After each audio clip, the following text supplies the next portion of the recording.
Sahabat Kompas TV, Timnas Indonesia akan menghadapi Arab Saudi pada laga kualifikasi Piala Dunia 2026 pada Selasa nanti. Lantas, bagaimana pulang squad Garuda dalam laga ini? Mari kita bahas bersama pengamat sepak bola Erwin Fitriansah. Bung, jika dibandingkan dengan Jepang, apakah Arab Saudi ini memiliki kelemahan yang tertentu yang bisa dieksploitasi oleh Timnas Indonesia? Setiap tim tentu berkembang ya dari pertandingan pertama kualifikasi grup C ronde ketiga ini. Dan saya yakin Arab Saudi juga pasti improve ya. Apalagi ada pergantian pelatih di situ. Hmm. Tapi kalau dilihat dari pertandingan pertama, ini acuannya dari pertandingan pertama ketika ditangani Bank Indonesia 1-1 ya. Arab Saudi mungkin punya kelemahan ketika mereka mengantisipasi serangan balik dari Indonesia ya, sehingga Indonesia bisa mencetak gol. Ketajaman juga di Arab ketika bermain di Arab kan mereka juga nggak gampang juga untuk mencetak gol, hanya bisa mencetak satu gol gitu. Jika dibandingkan dengan Jepang, tentu soal ketajaman yang membuat Arab kalah ya. Kalau Jepang kan sangat produktif gitu, baik main di kandang ataupun di tandang itu sangat produktif. Arab nggak seperti itu kalau menurut saya. Terus nih, Bung, kan bisa dilihat nih kan Sintayong mungkin akan bisa bilang mengotak-atik strategi. Nah, menurut Bung nih, yang perlu diubah dalam pendekatan taktik untuk menghadapi Arab Saudi ini gimana, Bung? Eh Lebih fokus dalam bertahan, yang sederhana-sederhana aja sebetulnya, cuman kan nggak mudah untuk dilakukan ya. Lebih fokus dalam bertahan, lebih cepat ketika transisi menyerang dan lebih efektif menyelesaikan peluang gitu. Terutama ketika bertahan ya, pemain Jepang itu kan kemarin sangat pintar gitu. Bagaimana memancing para pemain Indonesia untuk keluar dari garis pertahanan gitu ya, untuk bermain tinggi itu dipancing dan pemain-pemain Indonesia juga dieksploitasi ruangan di belakang pemain belakangnya itu dieksploitasi oleh pemain-pemain sayap dari Arab Saudi dari Jepang. Kelihatan ketika menghadapi lawan seperti Jepang yang sangat konsisten, sangat rapi gitu ya dalam melakukan serangan, variasinya juga mereka cepat gitu melakukan. Agak terlambat Indonesia untuk mengantisipasi, terutama di lini pertahanan ya. Berarti PR-nya berarti lebih ke lini pertahanan ya, Bung ya, digempur terus ya, Bung. Eh, terus, Bung, timnas Indonesia kan ini baru melawan Jepang ya, Bung ya, dalam waktu hanya 4 hari harus menghadapi Arab Saudi. Menurut Bung, bagaimana rotasi pemain dapat membantu meningkatkan performa tim? Apakah menurut Bung Eliano perlu mendapatkan kesempatan bermain karena kemarin sempat dia dicoret sama Sintayong? Sebetulnya itu kan pertanyaan yang menjadi ranah pelatih. Ya. Ya, saya nggak tahu kondisi sebenarnya seperti apa, alasan sebenarnya seperti apa. Yang tahu kondisi pemain sekarang adalah Coach Sintayong dan asistennya. Gitu. Jadi apakah si A harus dimainkan untuk rotasi, apakah si B harus dimainkan untuk rotasi gitu. Kita harus lihat dulu gitu kondisi dari pemainnya itu seperti apa, kondisi terupdate ya. Apakah dia fit in untuk diturunkan lawan tim seperti Arab Saudi, apakah cocok gitu. Itu yang pertama. Yang kedua, gimana kondisi terakhirnya. Nah, itu semua kan ranahnya pelatih gitu. Menurut Bung sendiri, Bung, apakah nanti eh, bisa dibilang kan kemarin tuh di lini depan lagi-lagi Ragnar, apakah mungkin pemain lokal di- akan coba untuk dipasang sebagai striker, misalnya seperti Cakra atau enggak seperti Ramadan Sananta yang akan menjadi ujung tombak? Ya, sekali lagi, ini kan ranah dari pelatih ya. Apakah memungkinkan? Ya, mungkin aja gitu. Tergantung kebutuhan, tergantung apakah dia fit atau enggak gitu. Apakah pemainnya itu siap atau enggak. Siap itu kan enggak cuma fisik, mental juga harus siap gitu. Jadi, itu adalah eh, ranah dari pelatih dan para asistennya. Kondisi terupdate mungkin di pagi hari sebelum pertandingan atau siang hari sebelum pertandingan. Tentunya dipantau dalam 4 hari ini dan keputusannya kan biasanya di hari H siapa yang akan diturunkan gitu berdasarkan pemantauan kondisinya seperti apa dari pemain yang ada sekarang kan. Mungkin atau enggak ya mungkin aja gitu.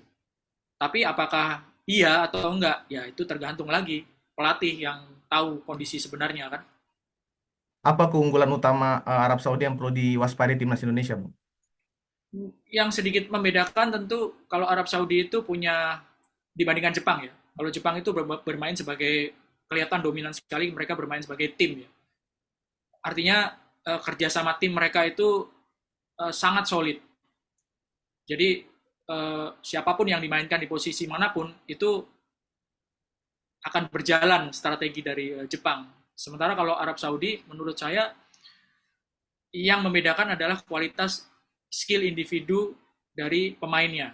Jadi kalau Arab Saudi pemain-pemainnya mungkin lebih ini ya, lebih kreativitasnya lebih terlihat dibandingkan dengan pemain Jepang gitu. Bukan Jepang nggak kreatif, tapi Jepang bermain sebagai sebuah tim, kelihatan lebih solid ya, kelihatan lebih menonjol. Tapi kalau Arab Saudi itu ada diselingi mereka eh, mengandalkan skill individu gitu ya. Kalau Jepang itu lebih kepada kayak mesin mainnya, sementara kalau Arab Saudi ada variasi mereka kadang-kadang terutama ketika menyerang ya, mengandalkan skill individu gitu. Kan Bung bisa dilihat dari pertandingan terakhir waktu Indonesia melawan Jepang, Jepang sering memanfaatkan kelemahan di sisi sayap Indonesia. Apakah mungkin nanti Arab Saudi akan juga menggunakan taktik kayak gitu, Bung? Bisa aja, saya yakin Arab Saudi juga pasti sudah punya rekaman pertandingan ketika Indonesia lawan Jepang kan. Bisa aja seperti itu. Cuman kan yang harus diantisipasi kan gini. Jepang itu seperti yang saya bilang tadi, cepat sekali mereka ketika pemain Indonesia nggak bisa diserang lewat frontal lewat tengah gitu, variasi mereka lewat samping. Itu pun juga ada variasi lagi ketika pemain-pemain Jepang memancing para pemain Indonesia naik untuk bertahan ya, bertahannya garis bertahannya naik gitu. Sambil sesekali dikasih bola di belakang para pemain belakang gitu. Jadi kan itu variasi yang luar biasa dari Jepang gitu ya. Entah itu apakah dipakai atau enggak sama Arab Saudi, ya mungkin saja dipakai gitu. Yang jelas kan dieksploitasi banget gitu lini belakang dari Indonesia ya. Dari samping, dari tengah, terus bola ditaruh di belakang para pemain bertahan itu kan saya yakin udah dipelajari juga sama Arab Saudi kan. Oke. Bung, kan bisa dilihat kan Arab Saudi ini kan memiliki pengalaman lah di Piala Dunia 2022 dan tim yang mengalahkan Argentina. Menurut Bung bagaimana Indonesia bisa melawan tekanan psikologis lah Bung menghadapi tim sekelas mereka? Karena kan eh, kemarin waktu kita tandang ke Arab kita bisa mendapat poin Bung. Apakah mungkin nanti di GBK mungkin bisa mendapat poin lagi Bung? Yang jelas pertandingan lawan Arab di kandang Arab Saudi itu kan harusnya menjadi sebuah motivasi bagi pemain Indonesia. Meskipun seperti yang saya bilang tadi bahwa setelah pertandingan pertama itu banyak terjadi perubahan gitu. Bahkan Arab Saudi mengganti pelatihnya. Roberto Mancini ya dipecat ya. Diganti pelatih yang baru tapi lama juga. Artinya bukan orang yang benar-benar baru. Ada perubahan yang terjadi dari kedua tim. Indonesia juga kan kedatangan Kevin Dix gitu, yang di pertandingan pertama nggak datang, nggak apa belum belum bergabung gitu kan, belum jadi pemain Indonesia. Artinya skor 1-1 di kandang Arab Saudi itu harusnya bisa jadi motivasi gitu ya.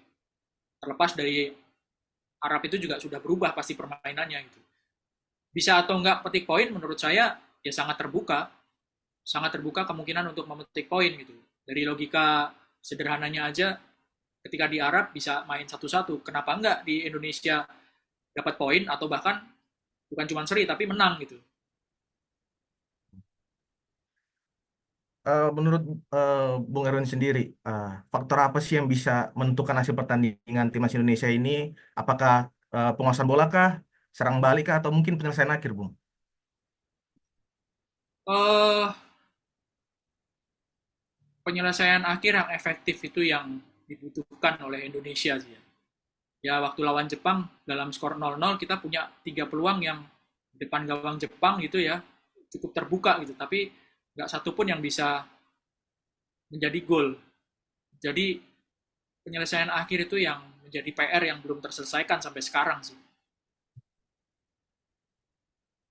Sebagai tuan rumah ini, Bung, Indonesia kan pasti mendapatkan dukungan pundas supporter. Bagaimana pengaruh atmosfer stadion terhadap mental pemain, Bung? Apakah ini sebagai apa namanya bisa bentuk semangat gitu sebagai untuk para pemain gitu, Bung? Ya sejauh ini kan sudah sempat bermain lawan Australia, lawan Jepang. Saya pikir atmosfernya sangat positif ya. Tiket sold out gitu ya, pertandingan berjalan tertib, meskipun hasilnya nggak maksimal, lawan Australia seri, lawan Jepang kalah telak, penonton tetap memberikan support yang positif gitu ya. Itu yang dibutuhkan oleh pemain dan saya rasa pemain juga pasti akan uh, merasakan support itu dan harusnya bisa untuk menjadi semangat ya, terlepas dari hasil akhirnya seperti apa. Bung, kalau bisa uh, dibilang kan kalau Indonesia bisa mencetak duluan, pasti ada kemungkinan kita bisa menang atau imbang. Nah, menurut Bung, seberapa besar peluang Indonesia mencuri poin dari Arab Saudi, terutama jika mampu mencetak gol lebih dulu? Beda dengan Jepang, saya rasa Indonesia punya peluang lebih besar ya untuk meraih poin, entah itu seri, entah itu menang, saat menghadapi Arab Saudi. Karena itu tadi bahwa Arab Saudi sedang dalam masa yang ada dinamika ya, ada pergantian pelatih, terus mereka juga baru memetik satu kemenangan, mereka seri 3 kali, artinya Arab Saudi ini juga nggak mudah sekarang untuk menang. Jadi ada peluangnya Indonesia, cuma yang harus diingat itu adalah Arab juga pengen menang kan, mereka dalam posisi yang sama sekali belum aman untuk lolos ke Piala Dunia. Mereka belum pernah menang setelah satu pertandingan mereka menang, tapi setelah itu nggak menang-menang gitu ya. Mereka sangat butuh poin gitu, dan mereka juga punya potensi untuk bisa mengambil poin, bukan cuma seri tapi juga menang di GBK gitu. Oke. Bung, jika Indonesia mampu meraih kemenangan melawan Arab Saudi, seberapa besar peluang timnas untuk lolos ke Piala Dunia 2026, Bung? Ya tentunya besar ya. Maksudnya akan lebih besar ketimbang Indonesia seri atau kalah. Tapi seandainya nggak bisa maksimal hasilnya, seri atau kalah, itu kan target realistis dari Indonesia itu sebenarnya ada di posisi 4. Posisi 4 dari grup C ini kemungkinan besar akan diperbutkan oleh Cina, Indonesia, Bahrain. Posisi 1-2 yang lolos otomatis ke Piala Dunia ya posisi satunya Jepang lah ya. Itu yang paling masuk akal. Posisi 2 dan 3-nya ya rebutan antara Australia atau Arab Saudi. Kalau Arab Saudi improve nih ya. Nah, tinggal satu slot lagi kan yang dihadapi Indonesia, yang diperbutkan Indonesia, Bahrain, dan Cina. Sementara Indonesia masih punya pertandingan kandang menghadapi Bahrain dan Cina tahun depan. Jadi head to head-nya dengan dua tim itu. Oke, Bung. Bung, pendapat Bung, menurut Bung sendiri, adakah pemain timnas Indonesia yang mungkin bisa menjadi pembeda nanti melawan Arab Saudi, Bung? eh,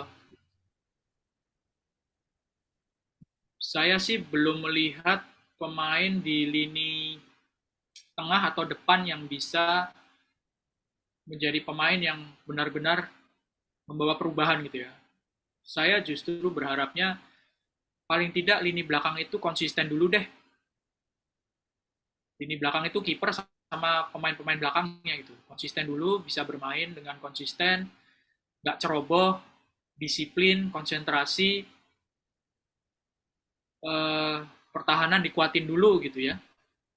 Jadi nggak kebobolan di menit-menit awal, nggak kebobolan dengan gol yang mudah gitu. Karena kalau misalnya sampai kejadian seperti itu kan makin berat gitu. Beban mentalnya juga makin berat, lawannya juga kan nggak mudah Arab Saudi itu. Hmm. Oke, Bung, jika Indonesia ingin bermain efektif nih, Bung, melawan Arab, menurut Bung apa sih area utama yang harus mereka kuasai itu, Bung? Apa mungkin seperti duel udara, serang balik, atau mungkin penguasaan bola di lini tengah gitu, Bung?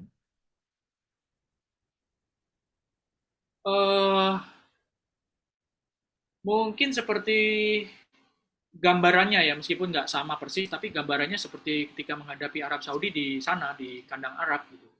tenang dulu, menguasai bola gitu ya, disiplin, konsentrasi, rapat di lini belakang, dan ketika menyerang itu transisinya bisa berjalan cepat dan peluangnya diselesaikan secara efektif. Jadi nggak bisa hanya bisa menguasai duel udara atau menguasai lini tengah aja. Nggak, menurut saya harus ada satu satuan dari permainan gitu ya. Nggak bisa cuma satu hal atau dua hal aja gitu. Tapi intinya sih nggak gampang kebobolan dengan gol-gol mudah, dengan gol dari kesalahan sendiri, dan efektif ketika melakukan serangan balik gitu.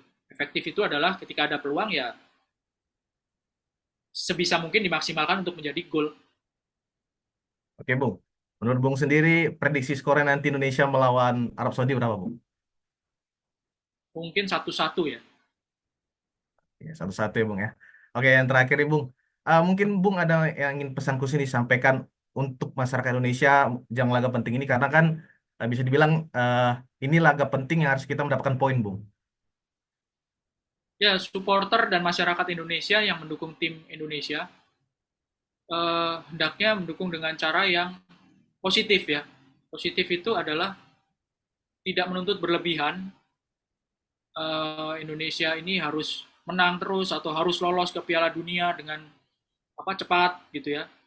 Karena apa yang dilakukan oleh tim Indonesia ini adalah bagian dari sebuah proses gitu. Kalau misalnya prosesnya itu baik ya tentu kita harap hasilnya baik gitu. Tapi kan sekali lagi bahwa Indonesia ini di level Asia itu belum pernah menghadapi situasi seperti sekarang ya. Jadi tetap harus memberikan dukungan dengan positif dan harus realistis. Indonesia bukan tim seperti Arab Saudi atau Jepang yang langganan ke Piala Dunia kan. Kita masih berharap untuk setidaknya lolos lewat babak keempat atau lolos langsung. Kalau lolos langsung kan sudah berat gitu posisi 1-2 gitu. Jadi tetap harus positif mendukungnya dan harus realistis karena ini bagian dari proses. Oke, Oke, Bung. Itu aja mungkin, Bung. Terima kasih, Bung, untuk wawancaranya sebentar ya, Bung. Ya, semoga Indonesia setidaknya meraih poin ya, Bung ya. Amin. Amin. Oke, Bung. Terima kasih, Bung. Sama-sama. Sahabat Kompas TV, demikian peluang timnas Indonesia melawan Arab Saudi. Semoga skuad Garuda dapat tampil maksimal dan mencuri poin di GBK. Ayo dukung selalu timnas Indonesia. Saya Pombes Nulingga, pamit undur diri.